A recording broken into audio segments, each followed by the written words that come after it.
My name's Lisa Daniels. Today is September the 1st, 2023. I have written and rewritten this statement so many times over the past 2 years. It feels like no matter what I say, it's not enough. Did you know that in 2021, 81,000 women and girls were killed intentionally worldwide, of which around 45,000, that's 55%, were killed by their own intimate partners. My sister is now one of those 45,000. What can I say about someone who was stolen from you? Stolen from her family, her friends, from her children. Someone who has been a part of you for 35 short years. Agony isn't painful enough. It's a word that can't even begin to describe our loss. Shattered to the core doesn't crumble like how I feel. Infuriated doesn't come even close to touching the amount of rage I find myself trapped in. I want justice. Her family, her friends want justice. Her children want justice. But let me tell you, justice is just a word for comfort. It doesn't bring her back. There will never be enough justice for Virginia or others like Virginia. I'm not sure if I have the words to show you how not just her family,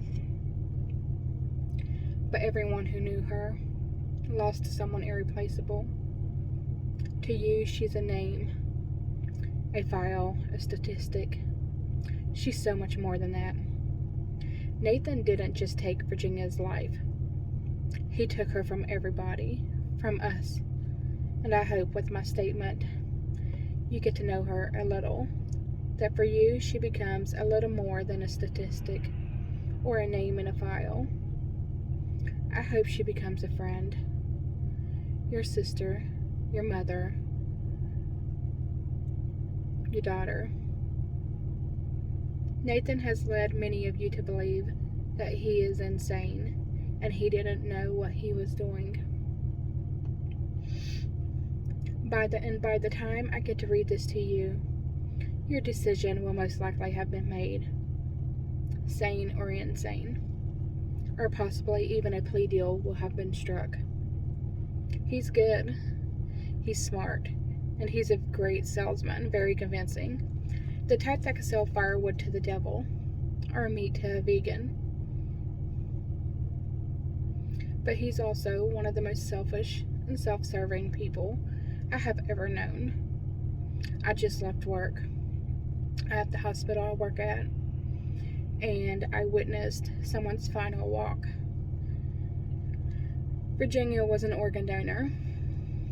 She had a rare blood type and took great pride in her ability to be able to help people and possibly even save lives.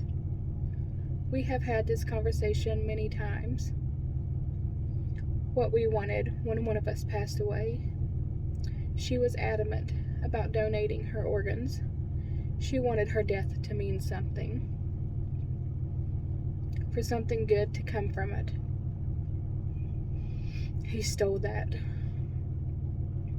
from her, from us, and from all of the people that she wanted to help and should have been able to help.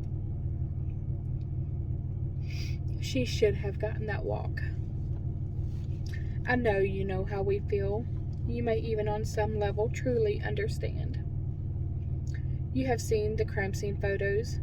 You have read or heard accounts from her children, the officers, doctors, and the lawyers on both sides. You probably even wiped a few tears or said a prayer, thinking about what the kids saw and heard that morning. And most of you have likely felt the soul-crushing grief that has become as normal for us as breathing at one time or another. And I'm sorry for whatever loss you have endured. I truly am. But she was more than a name in a file. She was so much more than I or anyone can put into words. It's been over 2 years. And I still can't believe this. I don't believe it. I keep expecting her to walk through the door.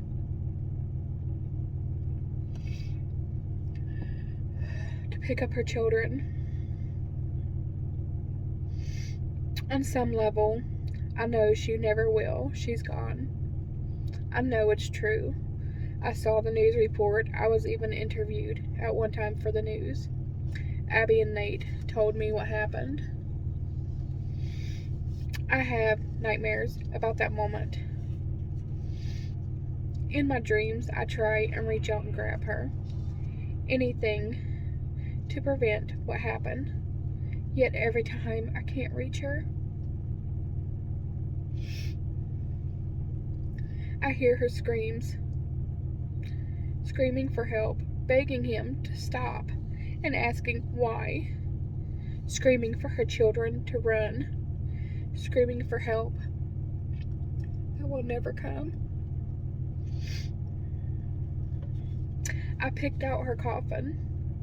It was rose gold with ivory lining, and most wouldn't understand, but she wore blue PJs, fuzzy socks,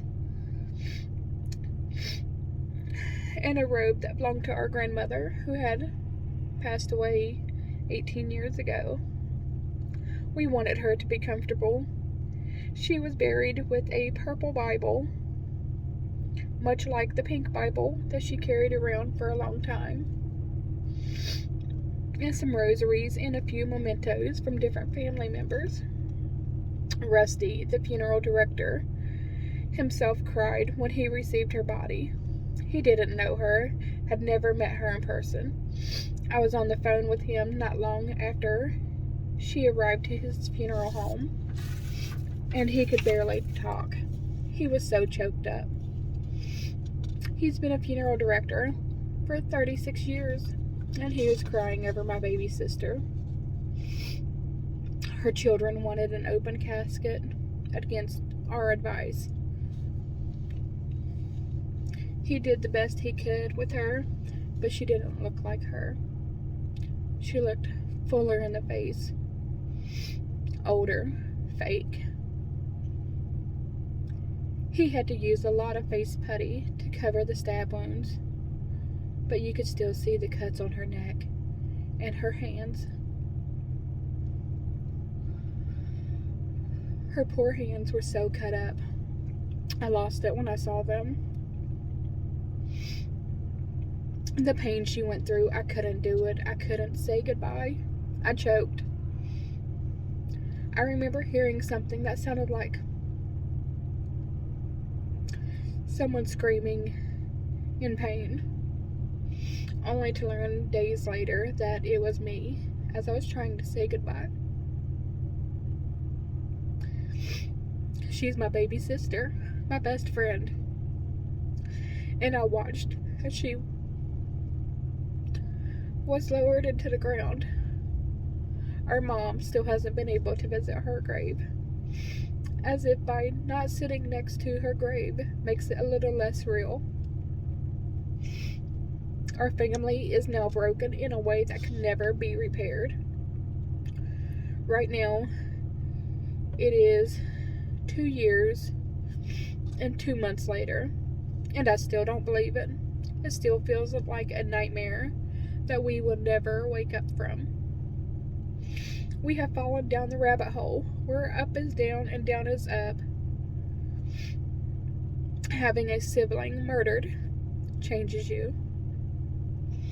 It changes you so deeply, so permanently. It changes your very soul.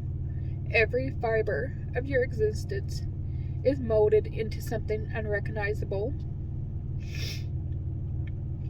The wife, mother, sister, and daughter I was before this tragedy no longer exist. Replaced by someone I no longer know. I feel like I have lived 2 lives. The one before this, and the one who I am now. I have so much guilt that never stops. I have questioned my life, the people and the things around me, even my faith. I don't trust anyone anymore. Do you know who broke the news to our mother and to most of our family and friends? I was half a mile from our house on my way to tell Mom when my brother's words sunk in. Virginia is dead. Our baby sister is dead. Nathan killed her. And you need to go get Mom. She's not answering her phone.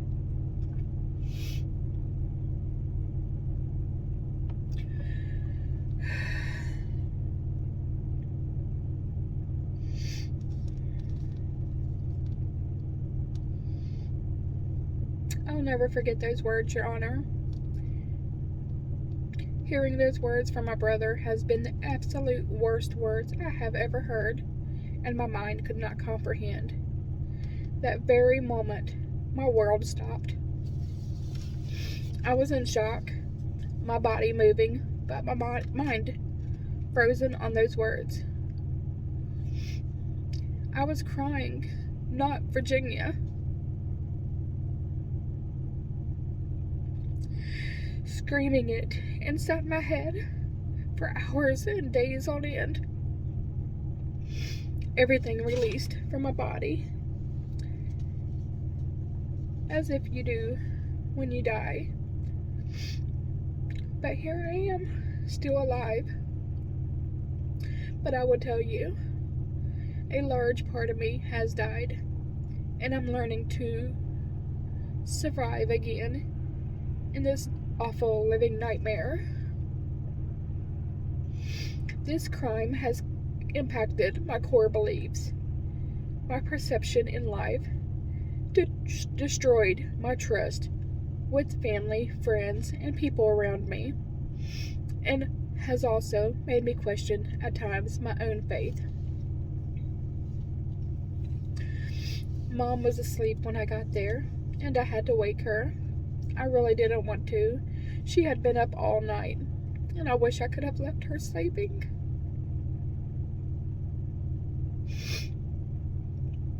I don't know if she couldn't hear me or didn't want to, but I had to repeat several times, "Mom, something happened. Virginia's gone. She's gone, Mom. Dead. Virginia's dead, and Nathan killed her. She's dead, Mom. She's gone." At first, she thought I was saying Victoria was dead, my daughter. I'll never forget those words or the look on my mother's face when what I was saying finally registered. I had to hold her up as her body started to crumple. I have to live with that. I had to live with being the one that told her that news that broke her heart.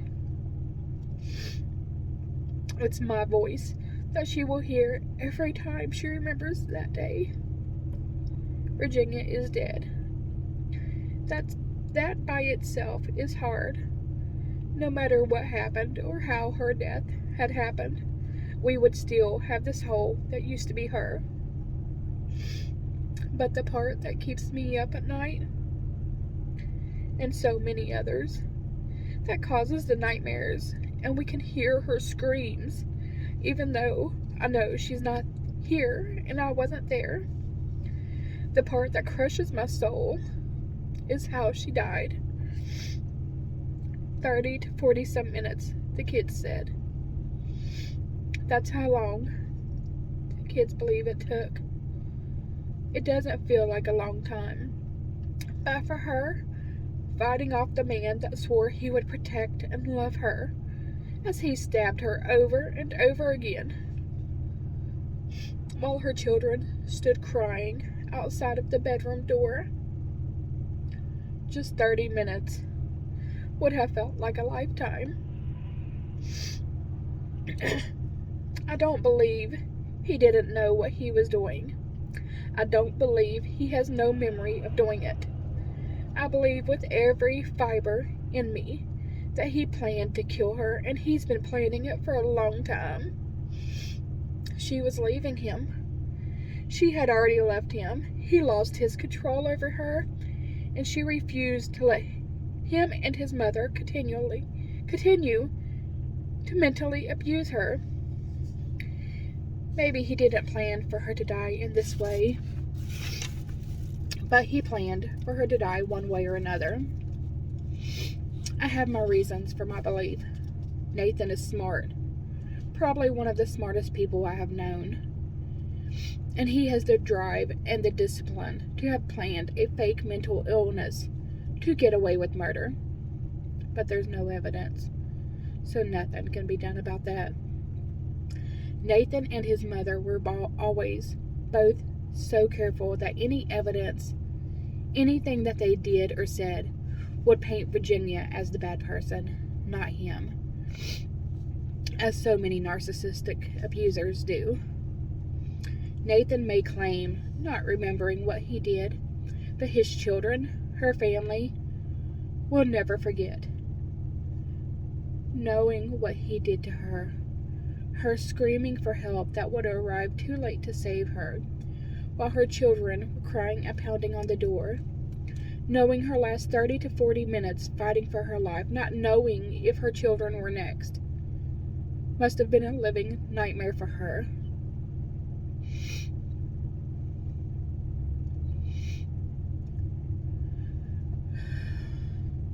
That's what crushes my soul. That's what replays over and over in my head and in my nightmares.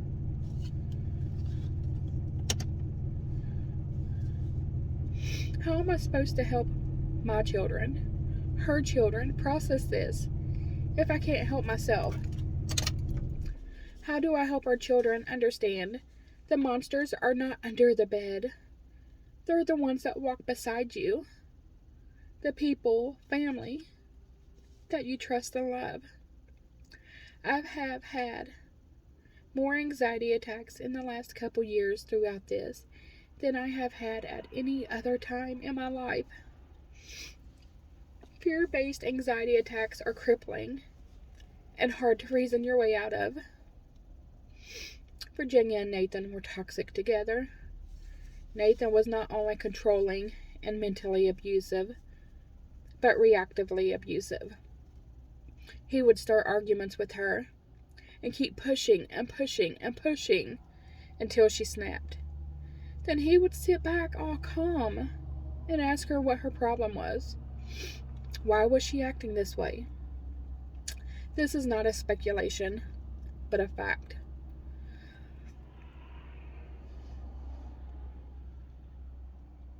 I have witnessed it many times. Virginia was bipolar, constant highs and lows. She wasn't perfect. She was nowhere near perfect. She had a temper and a mouth that she wasn't afraid to use when pushed to the breaking point. She would get angry and when backed into a corner and lash out, but she always tried to do better. She was kind, very generous, funny, and thoughtful. She tried, I don't remember how many times, to get help, and he would always find a way to stop her. He's the one who introduced her to drugs. She was only 17 and he was 21 when they started dating. She always tried to be better than who she was. She tried every day, fighting the depression and fighting our generational curse, as she put it. And she tried to get help. He wouldn't let her take prescription medication that she was prescribed because of his pharmaceutical conspiracies. I lost count of the number of holidays he would take away because he said they were pagan holidays. Christmas, Halloween, Easter are just a few. And then the next year he would allow them to celebrate those holidays again. Don't get me wrong, Virginia was no angel. She was a pain in the behind, and she had plenty of faults. At times, she was too much to handle. Like the Energizer Bunny, always wanted to be on the go. But no matter how hard things were, or what she was going through, She tried so hard to always be optimistic and the life of the party. And she was the life of the party. Everyone wanted Virginia around. She encouraged you to be better. She motivated and gently bullied you to get off your behind and do something with your life. She was the shoulder you would cry on, or the one to go to for advice on just about everything. She was your biggest cheerleader. She's the one who planned family get-togethers and outings for the kids. Balloon drops at the birthday parties, walks and bike rides, building forts in the house, hiking through the woods and swinging off rope swings at the lake. She's set on making the most out of every day and making memories for not just her kids, but her nieces and nephews also. She was the favorite aunt. She had a zest for life and a way of viewing the world that I envied. She always said I was her second mom, and I guess I was. I helped raise her. She was not just my little sister. She was the daughter she was the daughter I never had. My best friend. And we told each other everything, good and bad. She irritated me like no one else ever could. She was always, without a fail, there for me. When I had trouble with the kids or the house, she would, and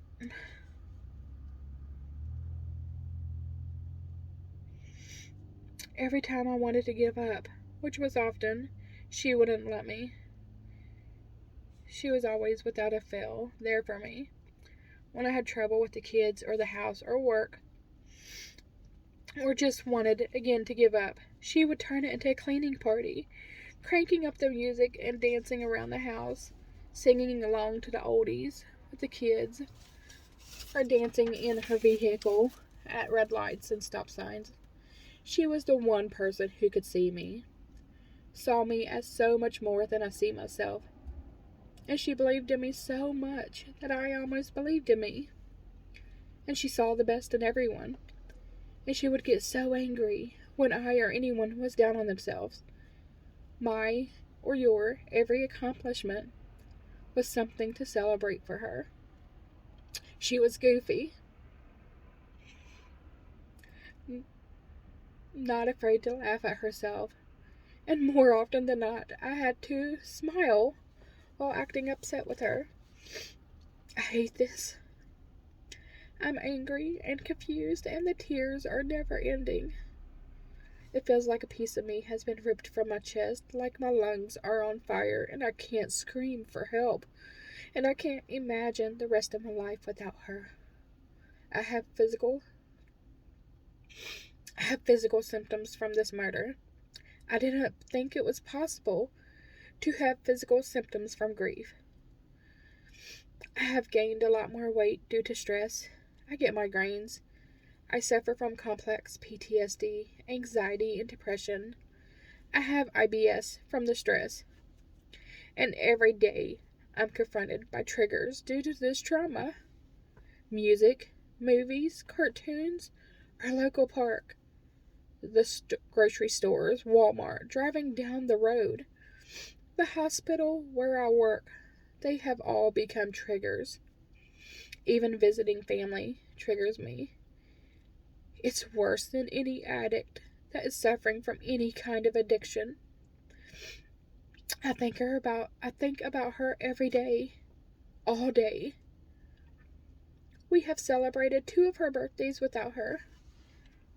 2 Christmases, 2 Thanksgivings, holidays, and any reason that would bring family together were always a big deal to her. Her children have had 3 birthdays without her. There's so much she's missing. I'm teaching Nate to drive. He's had 2 jobs. I've helped him get ready for prom and military ball. I taught him how to tie a tie. He's in the 12th grade, and we're looking at colleges and trade schools. Abby is looking for her first part-time job. She had an interview at Taco Bell last week. She's had at least one surgery, and her first big dance will be this school year. Isaac, she would be so proud of the progress he has made. His speech has improved so much, and she's missing all of it. They are both missing it all.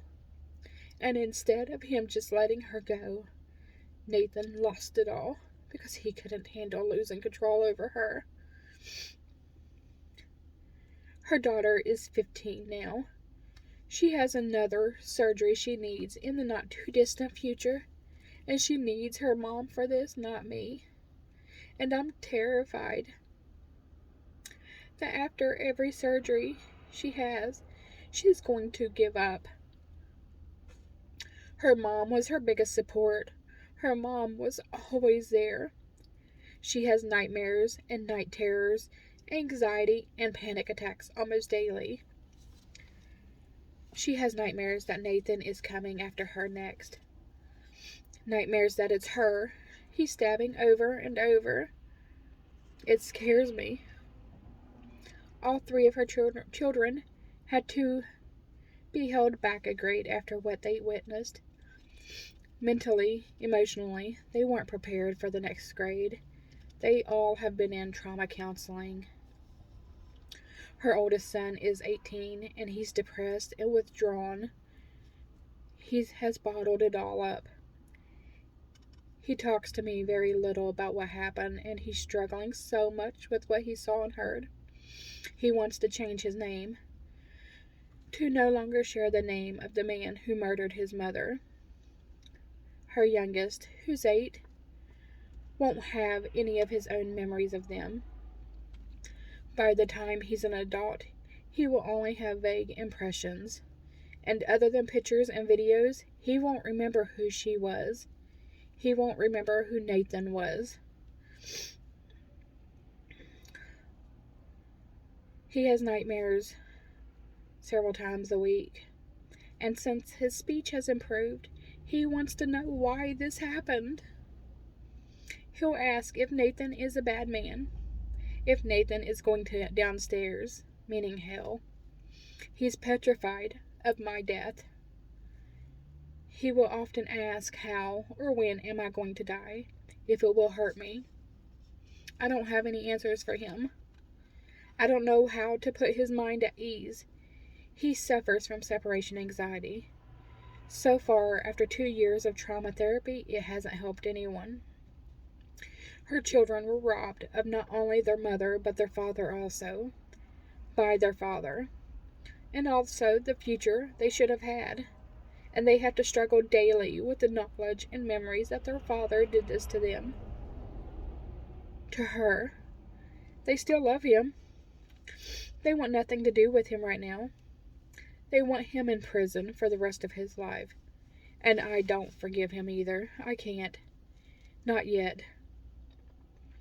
Maybe one day hell will freeze over, and I'll be able to forgive him. He's been a part of our lives for almost 20 years. He stole not just Virginia's life, but a piece of everyone's lives that she has touched. And there are so many. She was meant to be so much more. Everyone that knew and loved Virginia is devastated. I remember somewhere growing up, it was always the 3 of us. I was the oldest at home, and I have always been the protector. My sister had a laugh that was contagious. She would always make jokes. Her heart was so big, and she cared so much for others.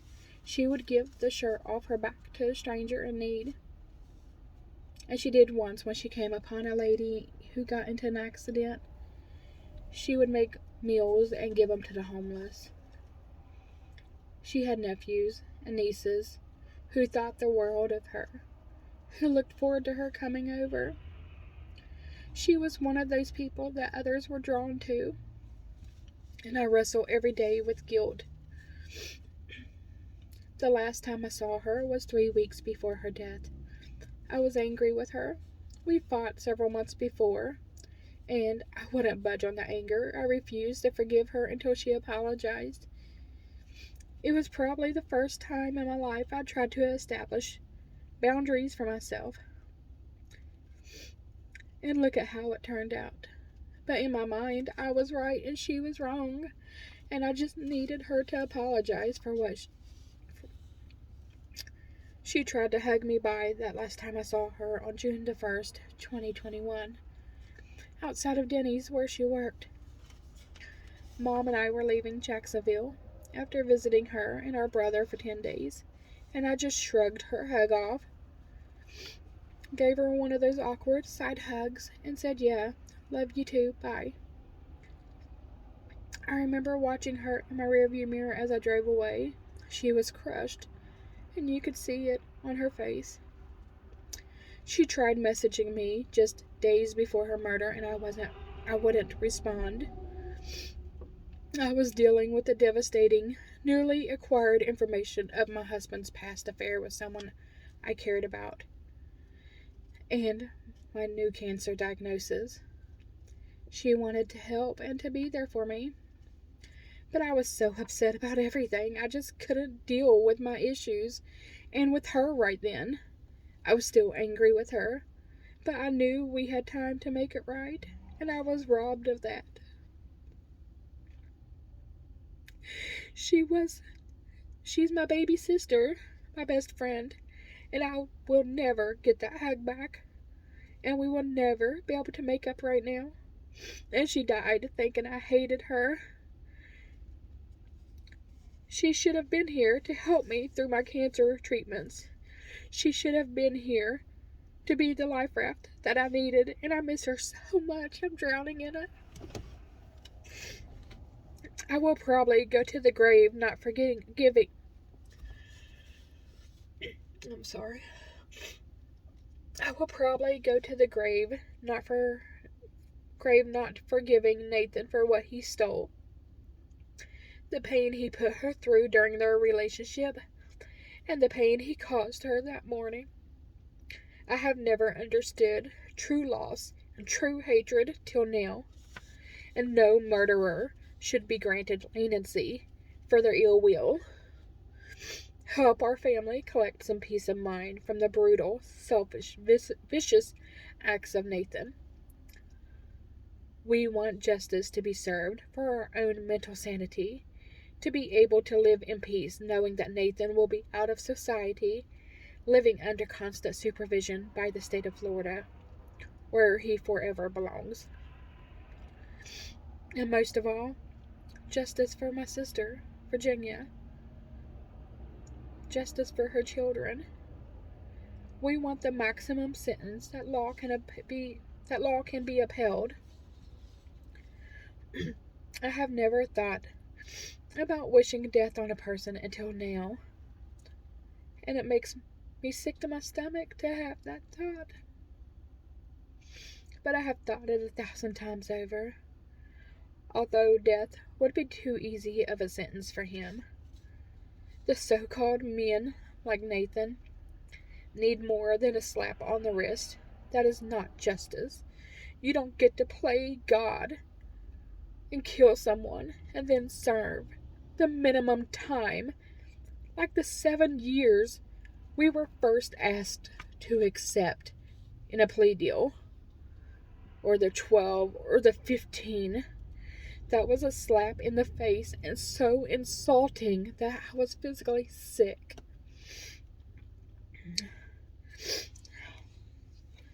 And then you don't get to go back to your life as if nothing happened after doing those vicious acts.